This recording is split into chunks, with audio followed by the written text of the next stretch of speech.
When you create an ePortfolio, a site or a blog on WordPress.com, one of the things that you should do is ensure that you take a regular backup. Now, WordPress.com is a very secure provider and they take their own backups of servers. However, I have seen cases where students have lost access or had their blog contents deleted because their passwords have been compromised or guessed. And this usually happens through maybe careless behavior by a student or maybe picking a weak password.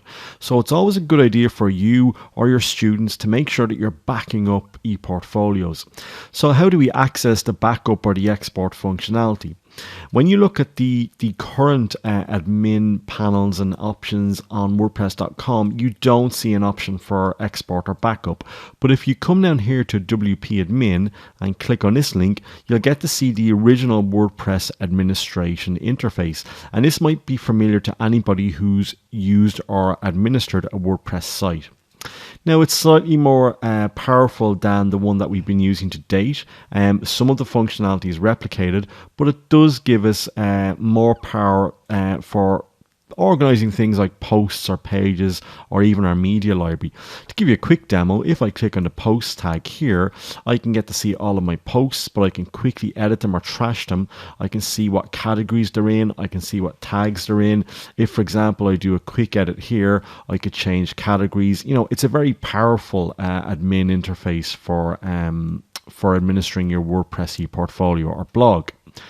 The tool that we're interested in is the export tool. So if I come down here to tools, you can see there's an option for export. When I click on this export link, it gives me two options, a guided transfer or the export option, which is the free option. And this is the one I want to use. When I click on start export, it will ask me, do I want to export all content or do I just want to post links or export links to posts, pages, feedback or media? In this case, I'm going to download all exported content. So I'm going to download everything on my site. So I'll click on download export file and it will basically save an XML file to my system. And in this case, I'm going to open this with Notepad. So you can see here, this is an XML file. It doesn't mean much to most of you, particularly if you're not from a computing background, but XML is a file type that allows us to exchange information between systems. What you need to do is to save this file in a safe place. Now, the caveat I spoke about earlier on, the one thing that a WordPress export doesn't do from WordPress.com is it doesn't automatically download all of your media, videos, or any other files you've uploaded. This is a real inconvenience. So there are two ways of assuring that you have backups. The first way is to basically keep a copy of anything that you upload to your site.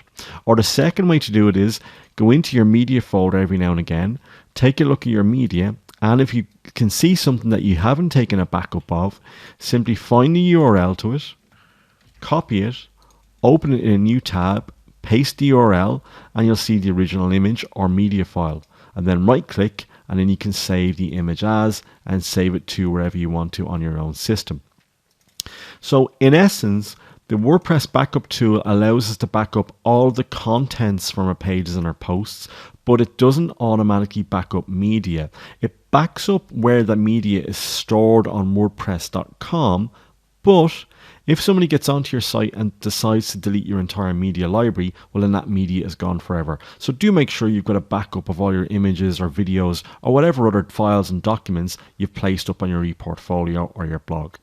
So again, it's a relatively simple action to access via the interface. Simply come down to WP Admin, click on the Tools menu here and click on the Export link. Click on the Free Export and click on the Start Export button. Leave it on All Content, click on Download Export File and save that file, and that file will be saved to your system. Keep that file in a safe place, and if you ever need to rebuild an ePortfolio, you can use the import functionality, select the WordPress option, and you can browse to your import file. Again, the thing that won't be automatically downloaded or uploaded is any media or files that you've added to the site. This is a real weakness in my view of some aspects of using WordPress.com. But if you keep a backup of that media, it should be relatively quicker for you to rebuild an ePortfolio or a blog that's been compromised. Again, it's a rare event if you've got a strong password and you're careful about how you access an online service such as WordPress. But on the off chance, and I have seen it happen, that you or a student's blog gets hacked or destroyed or taken down, do either yourself or advise people to take backups of your ePortfolios or blogs using the export tool.